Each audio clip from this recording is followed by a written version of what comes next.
Good morning बच्चों। आज मैं आपको पाठ 12 सफलता की चुनौतियां पढ़ाने जा रही हूँ। इसमें आपने सबसे पहले आपकी पुस्तक में स्टडी मटेरियल में दिया हुआ है उन्मुखीकरण। उन्मुखीकरण आप लिखेंगे।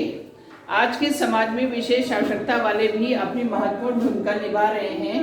वे अपनी कमजोरी को महसूस नहीं करते बल्कि एक चुनौती के रूप में लेकर अपने लक्ष्य की ओर पहुंचने की कोशिश करते हैं।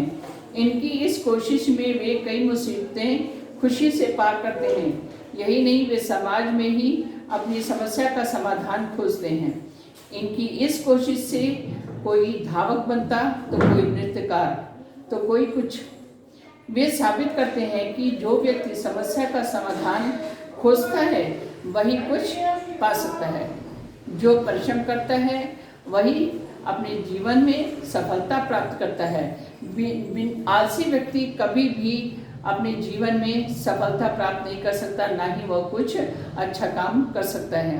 हमेशा हमें अब काम करते रहना चाहिए, चाहे काम कठिन हो या सरल। कठिन है तो हमें उसे उस समस्या का समाधान करने का प्रयास करना चाहिए, तभी हम सफल हो पाएंगे। तो सबसे पहले आप उन्मुखीकरण लिखेंगे। पाठ का नाम लिखेंगे सफलता की चुनौतियां। साक्षात्कार को बोलते हैं इंग्लिश में इंटरव्यू। सबसे पहले आप उन्मुखीकरण लिखेंगे। उसके बाद उद्देश्य लिखेंगे। उद्देश्य नीचे दिया हुआ है। सफलता की चुनौतियां साक्षात्कार पाठ है। इस विधा के द्वारा छात्रों में प्रश्न निर्माण, मतलब प्रश्न उसमें से कैसे प्रश्न बनता है, उसमें से प्रश्न निकाल करके फिर उत्तर आपस में एक दूसरे के साथ उत्तर दे करके पाठ को समझा जाता है। तो इस तरह इस विधा के द्वारा छात्रों में प्रश्न निर्माण, उत्तर प्रत्युत्तर देने की क्षमता एवं आत्मविश्वास की भावना का विकास होता है। तो इसी भावना को विकसित करना ही इस पाठ का उद्देश्य है। तीसरा आता है विधा विदेश, विधा विशेष।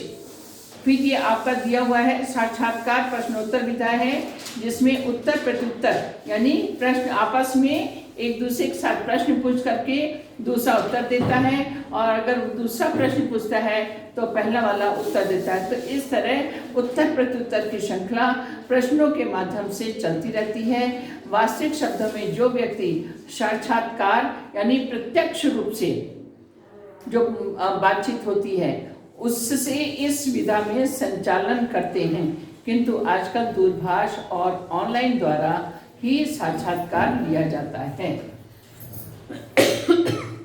उसके बाद विधा विशेष के बाद आप सारांश लिखेंगे।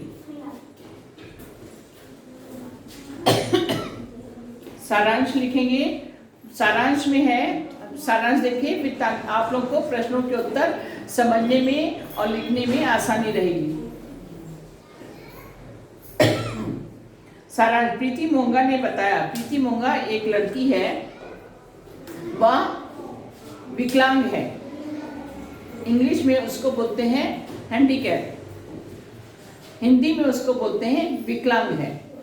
जिसे आंखों से नहीं दिखाई देता, जो चल नहीं सकता है, जो सुन नहीं सकता है, जो लिख नहीं सकता है, ऐसे लोग जो होते हैं विकलांग कहलाते हैं। तो प्रीति मोंगा ने बताया कि वे 6 वर्ष की थी तभी उन्हें पता चला कि उनको आंखों की बीमारी है। पिता के तबादले के बाद वे दिल्ली आ गई। यानी उनको कम दिखाई देता था, उनको ना के बराबर।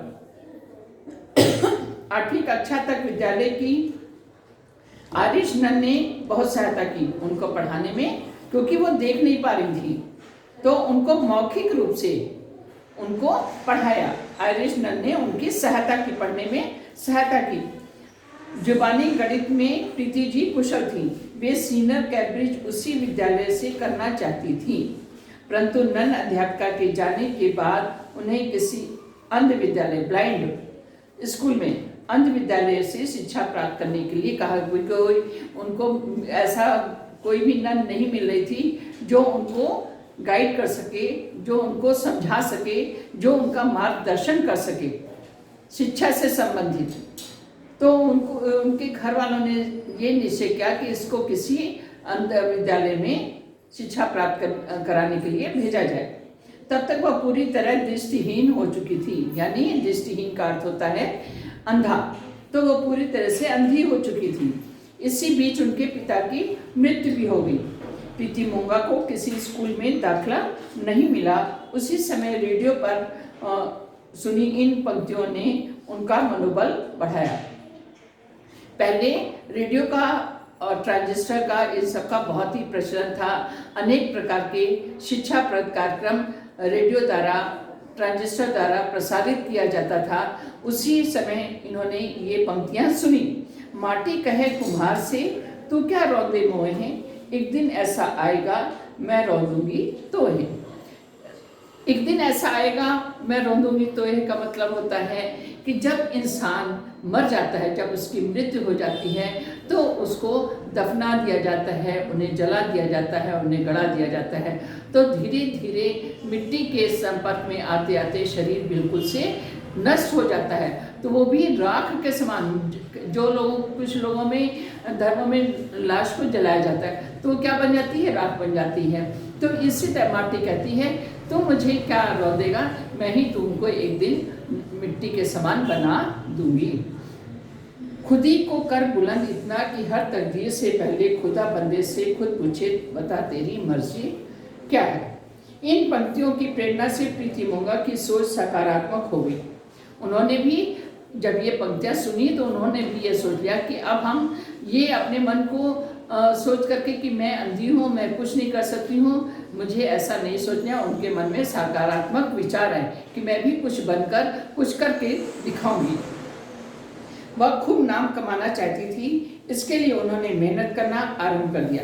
वे ऐसा काम करना चाहती थी कि अन्य लोग भी उनसे प्रेरणा लें, यानी जो दूसरे लोग थे। आप देखिए आजकल टीवी में इंडियन आइडल आ रहा है, इंडियाज़ गॉट टैलेंट आ रहा है, या और भी बहुत से कार्यक्रम आ रहे हैं जिसमें विकलांग बच्चे बखूबी अपनी करामात दिखाते हैं, अपने ज्ञान को बताते हैं। वो तरह तरह के कार्यक्रम करता भी दिखा करके लोगों को मोहित करते हैं, आनंदित करते हैं। तो आज वे प्रीति मोंगा भी ऐसा काम करना चाहती कि अन्य लोग उनसे प्रेरणा ले। आज प्रीति मोंगा आत्मनिर्भर हैं। आज प्रीति मोंगा एक दृष्टिहीन किंतु कामयाब महिला हैं। उनके लिए कामयाबी का अर्थ है सबसे ज़्यादा चुनौतियों का सामना करना। वे कहती हैं कि जिसने सबसे ज़्यादा असफलताओं का सामना किया, असफलता यानी कठिनाइयों का, जिसने सबसे ज़्यादा कठिनाइयों का सामना किया हो वही व्यक्ति सफल कहलाने का अधिकारी है।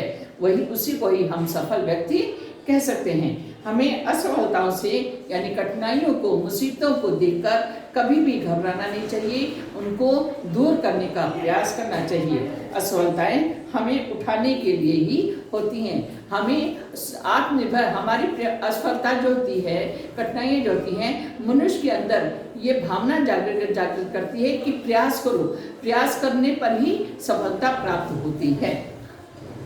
तो असफलताएं ही हमें उठाने के लिए प्रेरणा देती हैं। आगे देखिए, अर्थ ग्रहण प्रश्न दिया हुआ है। दृष्टिहीन लोग अपने काम स्वयं कैसे कर लेते हैं। दृष्टिहीन लोग अभ्यास करते हैं, प्रैक्टिस करते हैं। वे काम के समय अन्य संकेतों पर भी ध्यान देते हैं।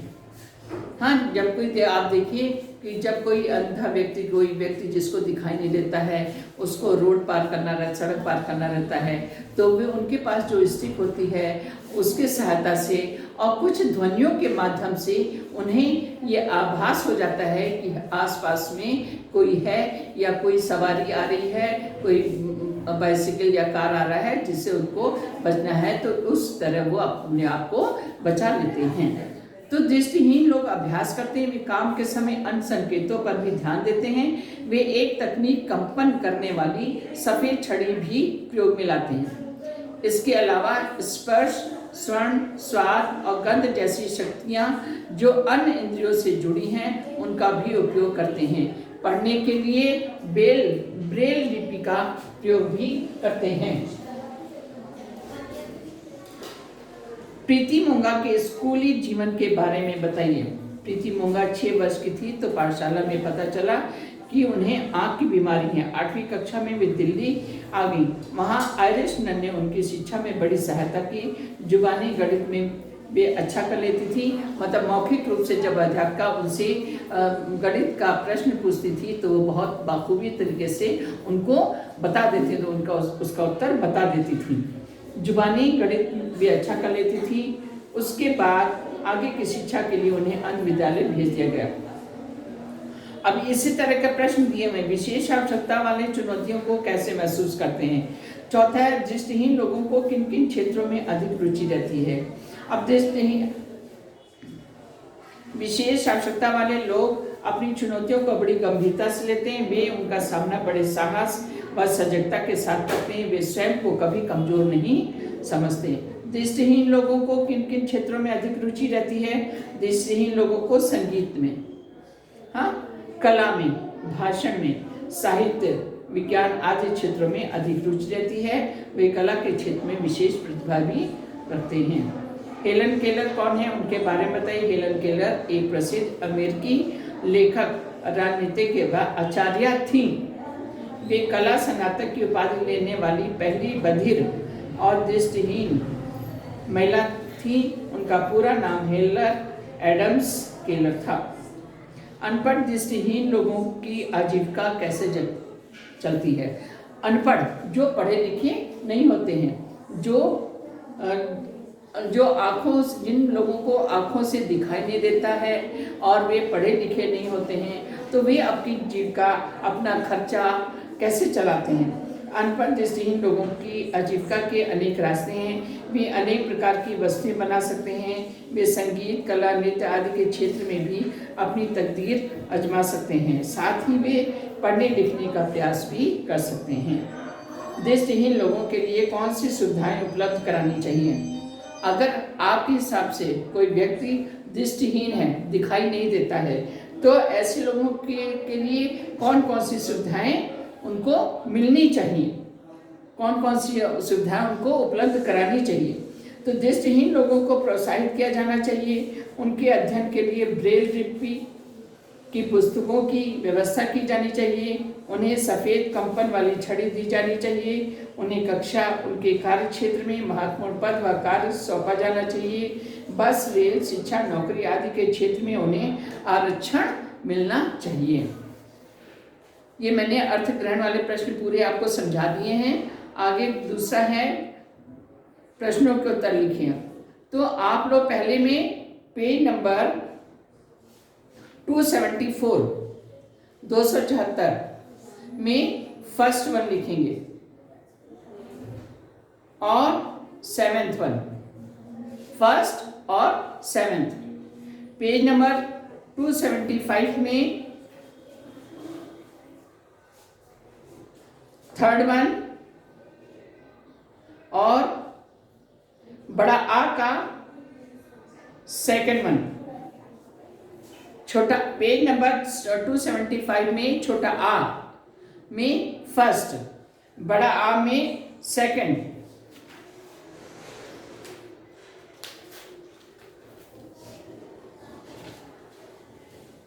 करिएगा।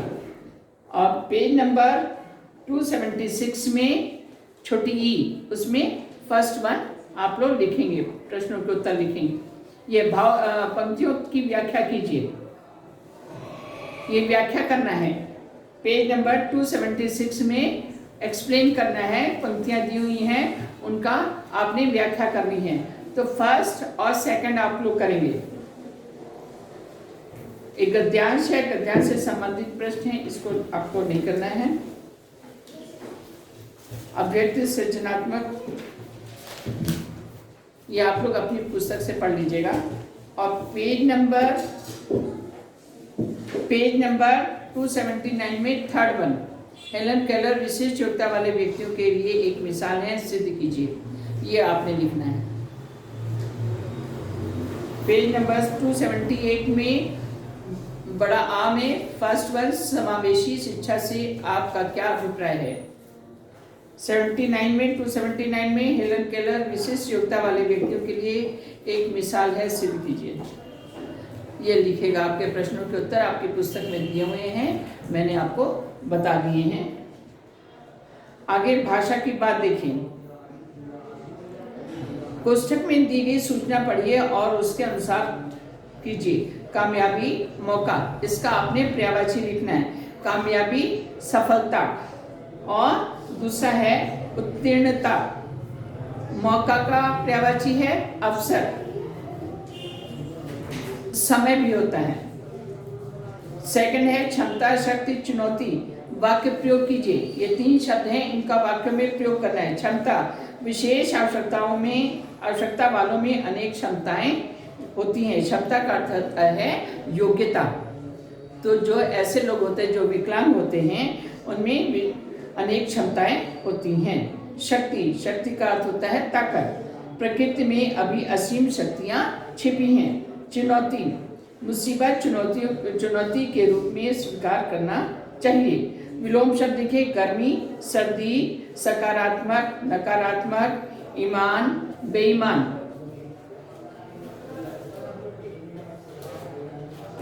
उसके बाद लिंग बदलिए। लिंग बदलकर वाक्य प्रयोग कीजिए। नानी का, नानी स्त्रीलिंग है, इसका पुल्लिंग होगा नाना। वाक्य प्रयोग बनाना है, मेरे नाना बहुत अच्छे हैं। अध्यापक, अध्यापक शब्द जो है ये पुल्लिंग है, हाँ, इसको आपने स्त्रीलिंग में बनाना है तो होगा अध्यापक का अध्यापिका।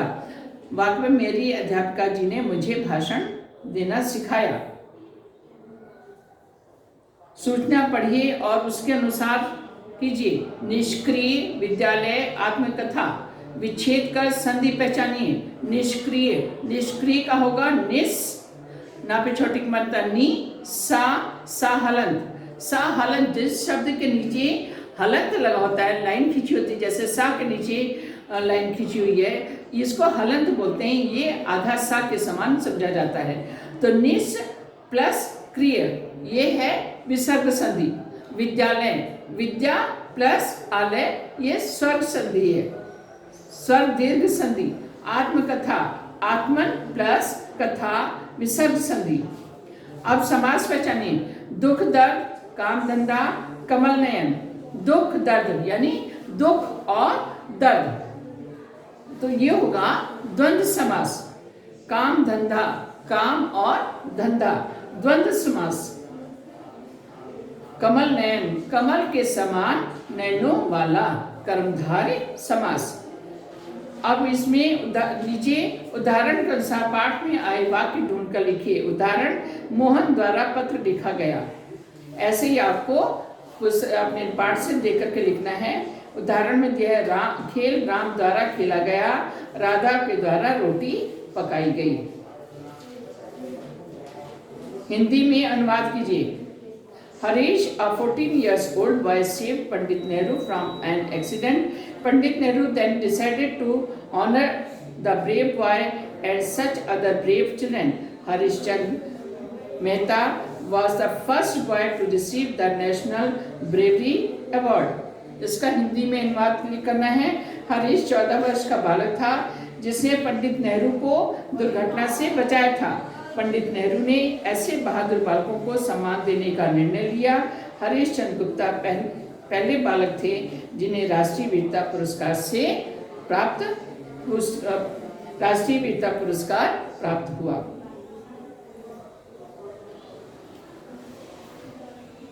परियोजना कार्य ये मैं बाद में आपको बता दूंगी। धन्यवाद।